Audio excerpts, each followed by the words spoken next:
Right now, more than 25 states are under winter weather and wind chill alerts. This week, every single lower 48 state is expected to reach temperatures below freezing. And in cities such as Seattle, the first snow has already fallen. A major concern for Americans is, will the weather affect holiday travel plans? It's an understandable concern. We are already seeing long lines at airports as fears of delays and cancellations grow. Our team of reporters following this from across the country. We begin with CNN's Lucy Kafanov in Denver. It's bracing for its coldest day in 32 years. I got to say, it's cold here in D.C., but man, if Denver's going to have one of its coldest days in years, it's got to be cold there. Yeah, I mean, it doesn't feel like it right now, Jim. In fact, this afternoon, we're expecting temperatures to reach as high as 50 degrees, but all of that is going to drop dramatically this evening, potentially in the span of an hour, when this major storm brings what the National Weather Service is describing as life-threatening cold to the Front Range. Denver, as you point out, is expecting its coldest day in 32 years tomorrow. Starting tonight, highs in Colorado will stay within single digits, lows dropping below zero. The deep freeze expected to last through Friday morning. And the forecasts, Jim, don't necessarily reflect just how cold it's going to feel.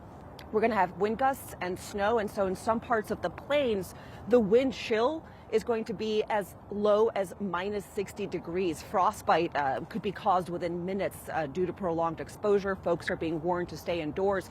Colorado's Governor Jared Polis has activated 100 National Guard members to help with these extreme cold preparations. And the Denver Coliseum behind me is actually going to be used as a 24-hour warming shelter for anyone that needs a warm place to stay. Denver also coincidentally under a state of emergency due to the unexpected influx of migrants in recent weeks. And so some of these migrant families will be bussed here to this Coliseum to have a warm place to stay during this unexpected and extreme weather front. Again, tomorrow is going to be the most dangerous day. We are expecting the temperatures to increase in time for Christmas. But again, this is unprecedented and extremely cold, Jim.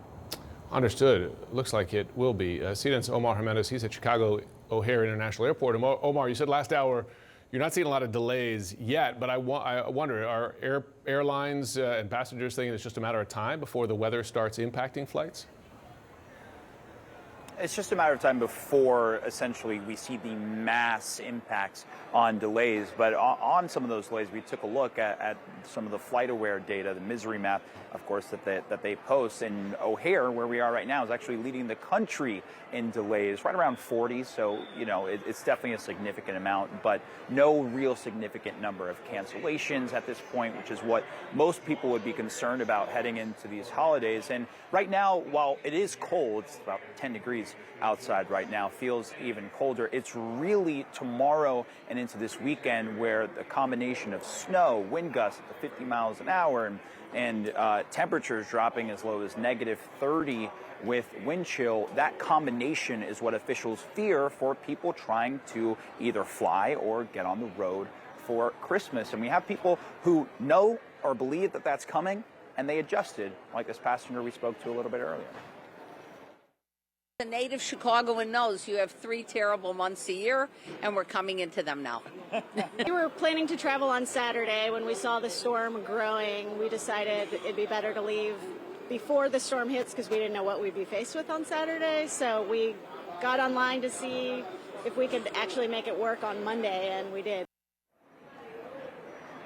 Yeah, and as that first one talked about, I mean, look, it is Chicago. A lot of these places can deal with snow and extreme cold, but again, it's the coming together of all of those factors ahead of what is typically among the busiest travel periods of the year. AAA expecting this holiday travel period to be their 3rd busiest since 2000. So you have a lot of people with the demand to get places, but with this weather, it could make it difficult to do so. And in those factors lie the danger.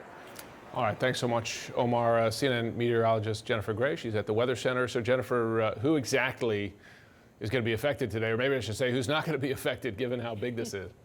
Yeah, it was easier to count the states that aren't included in the winter weather alerts and wind chill alerts than the states that were. It's going to affect a large chunk of the country. All the lower 48 states will be below freezing at some point, but the Midwest will really be hit the hardest, as well as the northern plains, especially with that cold. We're talking about a foot of snow potentially developing across portions of the Midwest. Of course, Michigan could pick up a foot to a foot and a half of snow. We're going to see blizzard conditions stretching from western Minnesota and possibly including places like Chicago by the time we get into tomorrow. So a very good idea to change your travel, especially if you're in those areas. Chicago will see major delays tomorrow, and then that'll have a trickle effect across the eastern seaboard, where we'll see delays in some of the big cities. Also seeing some very heavy rainfall there. The I-95 corridor will be all rain and not as much snow. But if you escape the snow, you will not escape the cold. Look at this.